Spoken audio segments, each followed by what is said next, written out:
mga kawawang math, in this video, we will discuss the introduction to algebraic expressions, constant, and variables. So our objectives, we will define the following: constant, variable, coefficient, term, and also algebraic expression. And next, we will identify the constant, the variable, coefficient, and of course, the number of terms. So I have here column A and column B. Okay. Now, try to observe and look at the given statements. And then I want you to answer the question. So I have here, what is common in column A? Anong meron sa column A na common sa kanila? If you will try to give the number of eggs in a dozen, the number of minutes in an hour, and the length of a meter, so what is common among these three? So, ano ang common sa kanila? We can give the value nung hinihingi. Tama? Well, how about in column B? In column B, if we were asked to give the number of persons' heartbeat per minute, the number of enrollees in your school each year, and your electric bill per month, kung kukunin natin itong mga to, we cannot get the same value. So, yun ang common sa kanila. Pare-pareho itong hindi makakapagbigay ng exact value. Why? Kasi it varies. Okay? Iba-iba. Okay? Unlike this one, when we say dozen, minutes in an hour, length of a meter, there is an exact value for this. Okay? So, yun po ang pagkakapareho nila. Now, what makes these two groups different? Anong pagkakaiba? So, ito, we can give the fixed value or yung exact value. And then this one, it has different value. Okay? So, yun po ang pagkakaiba nila. Yung column A, there is a fixed value. So, fixed. Ibig sabihin, hindi siya nababago. Unlike sa column B, we have different values. So, ito, pabago-bago siya. Okay? So, yun po ang difference nila. Now, can you either give more examples in column A?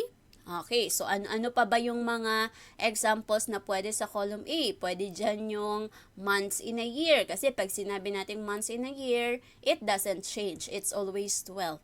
Okay? Halimbawa, your age every year. Dito naman sa column B tayo. Your age every year. So, ang age ba, kada taon yun pa rin? Diba nagbabago siya? So, siguro pwede yun sa column B. Kasi nagbabago siya. Pabago-bago. Okay? Now, so just like in algebraic expressions, meron din tayong tinatawag na constant and variable. Okay? So, in algebraic expression, yung fixed value na tinutukoy is referring to the constant, and then yung different value is referring to the variable. So, if you will be assigning any value or any number to the variable, to the given expression, that is a variable. Okay? But if it is a fixed value, that is a constant. So, kung nagbabago siya, variable ang tawag natin doon. Pabago-bago. Pwedeng kahit ano. Pagdating sa constant, hindi siya nagbabago. It doesn't change. It has a fixed value. So, yun din po ang concept na gagamitin natin sa algebraic expression. Okay? So, let us define what is an algebraic expression. So, first, it is any combination of one or more constants and variables along with at least one operation, mathematical operation. So, ito po yung pinagsama-samang constant, variable, na kahit merong isa lang na operation. Also, it consists of one or more terms separated by plus or minus sign. So, ang mga terms nito ay pinaghihiwalay ng plus and minus. Meron ba tayong multiplication dito? Yes, meron namang multiplication kapag meron tayong constant and variable na magkasama. Kaya lang, ang para mabilang natin yung terms, hindi natin yun gagamitin yung multiplication. Para mabilang natin yung terms, we will look at the plus and minus sign kasi yun yung naghihiwalay sa kanila. Okay? So, what is constant, variable, and term? Ano nga ba itong tatlo? So, let us define first the constant. So, these are all part of algebraic expression. So, ang constant, this is any number or symbol representing one fixed value. So, kahit anong number na nagre-represent sa fixed value. Okay, so let's have an example. So, I have x plus 4. So, the constant here is 4. Okay, kasi ito yung number. Actually, some books define constant as a number alone. Okay? May mga books din na they define constant as the number alone. So, ibig sabihin, ito rin yung mga number lang siya. Wala siyang kasamang variable. Okay? And then this one, so 2x minus 3, so the constant here is negative 3. So, isasama po natin ito, yung sign po nung ating number. Okay? So, next. So, yun po ang ating constant. Let's have variable. A variable is any letter or symbol that changes its value. So, this is any letter. So, ito naman letter. Okay? That changes its value. So, kagaya nga kanina dun sa ating activity, pag constant, fix siya. Yun na yun. Okay? Ang variable na babago. Kaya kapag meron kang letter, ito yung tinatawag nating variable. So, kagaya nito, m plus 4, your m is the variable. Okay?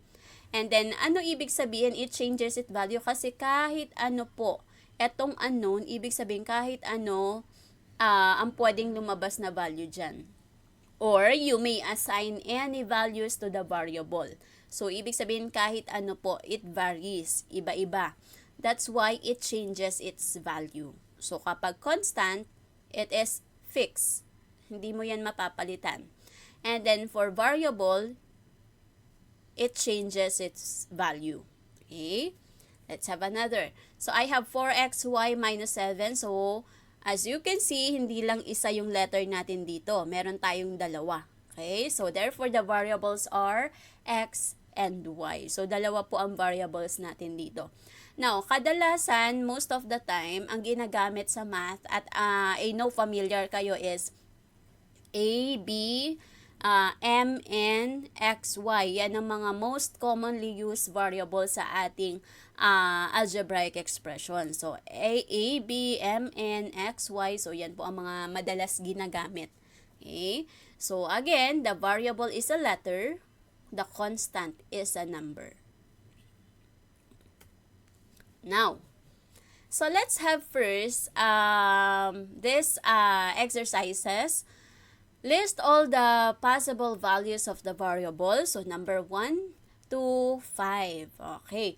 So, since ang variable nga, it changes its value. So, there are lots of possible values na pwede natin ilagay dito sa m. Okay.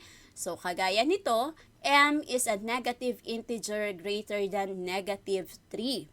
So, ano-ano raw yung mga integer, negative integer specifically, na mas mataas sa negative 3. That is, negative 2, negative 1. So, the value of m, your variable, is negative 2, negative 1. Okay? So, etong mga integers na to ay na-discuss ng first quarter. Okay, let's have number 2. So, A is the age of a teenager. So, ano kaya yung mga values nitong variable? Okay? So, kaya siya variable ha, kasi ang daming pwedeng values. Okay? Hindi lang siya isa. Hindi siya, pag isa lang siya, ibig sabihin constant yun. Okay? So, A is the age of a teenager. So, ano-ano ba? Saan ba nagsisimula ang teen? 13 hanggang 19. Okay? So, ayan po siya. So, A, the variable A, has the age of the teenagers, 13, 14, 15, 16, 17, 18, 19. Number 3. So, D is a multiple of 2 less than 10. So, pag sinabi natin multiple, it's like skip counting. Okay? Pero, may condition dito, less than 10. Mas mababa sa 10. So, 2, 4, 6, 8. So, therefore, the values for the variable D are 2, 4, 6, 8. Number 4. X is a prime number less than 15. So, when we say prime number, there is, the only factor is 1 and itself. Yun lang po. So, what are the values, possible values for the variable x? So, the possible values for x are 2, 3, 5, 7, 11, 13. So, these are the possible values of the prime number less than 15 since ang sabi mas mababa sa 15. Okay? And then the last one, y is a factor of 9. So, we have here 1, 3, 9. Okay, so let's proceed. What is a coefficient? Okay, pag sinabi natin coefficient, meron tayong dalawa niyan. Okay, so numerical coefficient, ito yung number part. Literal coefficient, ito yung letter part including the exponents. Okay, so ang coefficient po ay makukuha nyo lang kapag nakita nyo na may number at letter or number at variable na magkatabi. Okay, ulitin ko. Ang coefficient po ay makukuha lang po natin kapag meron po tayong number at letter na magkatabi. Okay? So, kapag halimbawa, number lang siya, hindi mo yun pwedeng tawagin coefficient kasi number lang. So, dapat meron siyang kasamang variable. Okay? So, halimbawa, I have 2x. So, ito, magkatabi sila. May number, may letter. Okay. So, ito yung variable. So, anong gagawin natin dito? So, the numerical coefficient is 2. The literal coefficient is x. Kung merong exponent, isasama po natin yung exponent. That is the literal coefficient. Next. 5mn. So, the numerical coefficient, yung number part, that is 5. And then, since magkasama sila, so again ha, ang coefficient po ay makukuha lang po natin kapag magkasama po yung ating number and variable. Okay? So, 5, this is the numerical coefficient. And then, ang literal coefficient natin is mn. Okay? Next, I have 10st squared. So, the numerical coefficient is 10. And then, the literal coefficient is st squared. Okay, yun po ang ating literal coefficient. Next, ano naman itong, since we are talking about coefficient, what do we mean by leading coefficient? Pag sinabi nating leading, ibig sabihin simula. Siya yung unahan, nasa unahan. Okay, so leading coefficient, if I have 10st squared plus 4st minus 7, ano ang leading coefficient natin dyan? Ano yung nasa unahan? That is 10. So, the leading coefficient is 10. But, take note that when we are getting, kapag kinukuha natin yung leading coefficient natin, you have to arrange it first into standard form. Pag sinabi natin standard form, dapat yung exponent mo ay, ang exponent mo naka-arrange siya in descending order, pababa. So, simula sa mataas, pababa. Okay? So, ito, ang degree nito is 3. Ang degree nito is 2. Okay? So, kapag ganun, kailangan naka-arrange po muna ang ating algebraic expression into standard form bago natin makuha yung leading coefficient. Okay? Next, I have negative 5mn plus 8. So, by the way, ang ating constant, kadalasan, most of the time, at dapat, naman talaga na ang constant natin ay lagi siyang nasa pinakahuli. Okay? Kasi siya yung walang kasamang variable. So, the leading coefficient here is negative 5. So, isasama po natin yun. Okay? So, isasama po natin yung negative. Just like the numerical coefficient, kung ang numerical, kung if this is negative 10st squared, then your numerical coefficient is also negative. Okay? Next. So, 9x cubed plus 6x squared minus 12x. So, kagaya nito, 3, 2, 1. Okay? Ang exponent po nito ay 1. Hindi na natin yan nilalagay kasi it's still x naman. Okay? So, 3, 2, 1. So, dapat naka-arrange. So, therefore, the leading coefficient here is 9. So, kung ano yung nasa unahan. But make sure it must be arranged in standard form. Dapat naka-arrange yung iyong degree. Okay? So, let's have this term. Okay? Ano naman ang ibig sabihin ng term? What is a term? So, this is a constant, a variable, or a product of two separated by plus or minus. So, sige, kukunin natin ng number of terms and the leading term. So, leading, ito na naman tayo sa leading. Ibig sabihin, siya yung nasa unahan. Okay, but make sure it must be arranged when we are getting the leading term.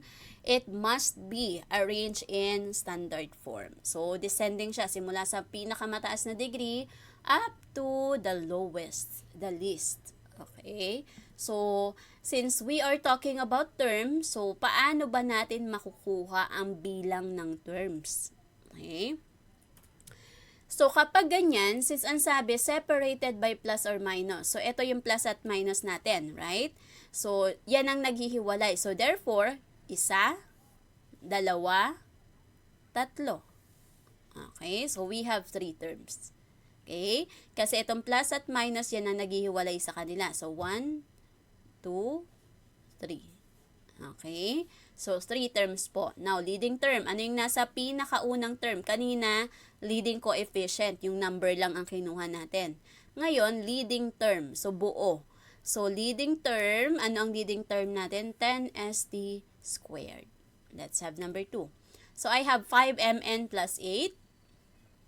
So, number of terms, ito ang naghihiwalay sa kanila. So, 1, 2. Okay, so the number of terms ay 2. So, the leading term is, ano ang nasa unahan? 5mn.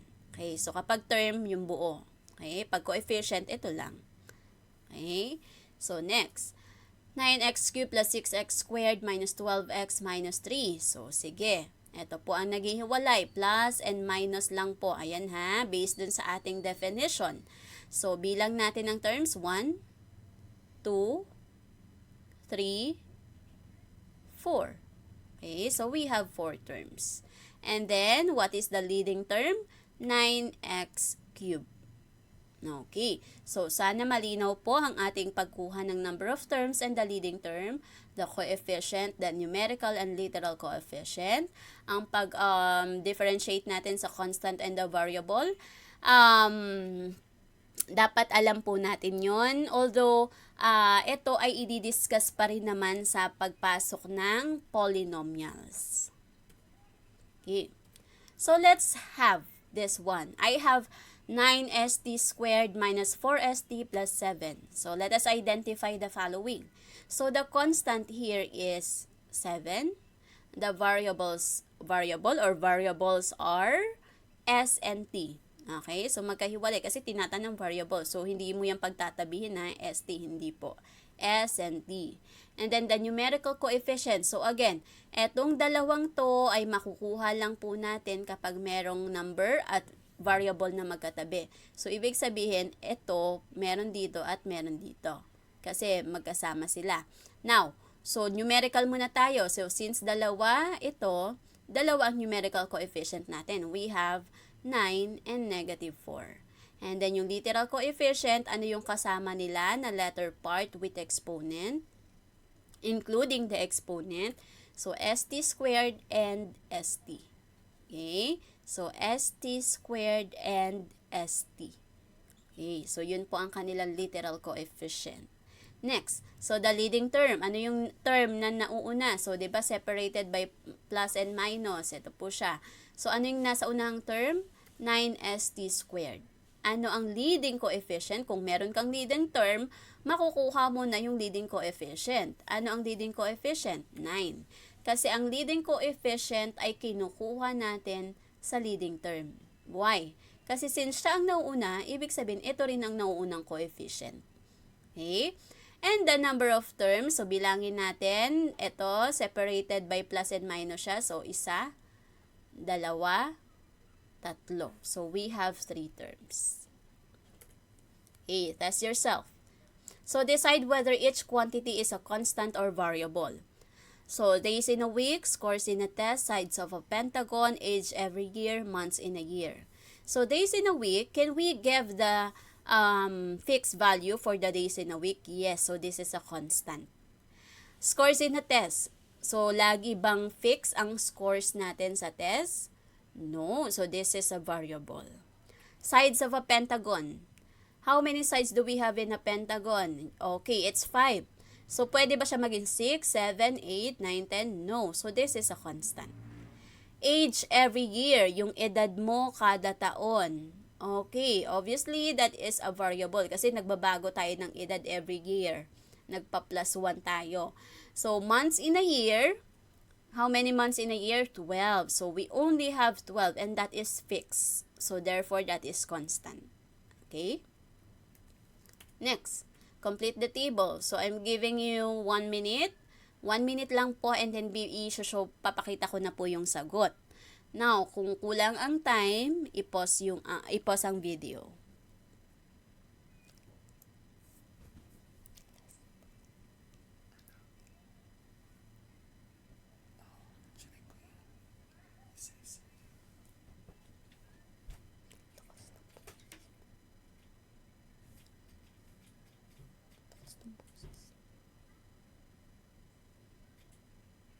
Okay, so here's the answer.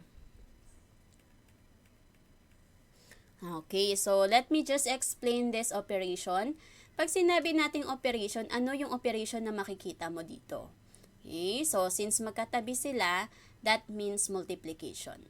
Okay, so ito multiplication, may multiplication ka and subtraction. Dito, meron ka ring multiplication. Once na magkatabi yung constant natin, yung numerical coefficient at literal coefficient, automatic that there is a multiplication in there. Okay? So, ito ay multiplication and then addition. Ito ay multiplication, subtraction, addition. And then this one, multiplication din, kasi magkatabi, and then addition. And then this one, meron tayong multiplication. Ito, yung 2 times x. And then, meron tayong,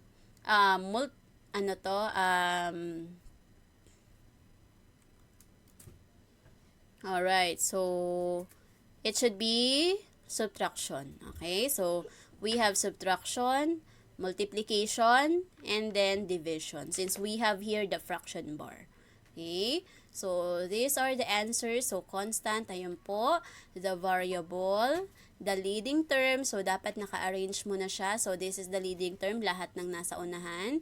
So, kapag ganito, ang leading term natin dito is, ang leading term natin dito is 2x over 3. Okay, kasi isasama natin yun. Okay, so ang leading coefficient therefore is 2/3. Okay, so yun po ang leading coefficient natin. So 2/3. And then the number of terms, 1, 2. Thank you for watching this video. I hope you learned something. Don't forget to like, subscribe, and hit the notification bell para updated kayo for more video tutorials. This is your guide in learning your math lessons, your Wow Math channel.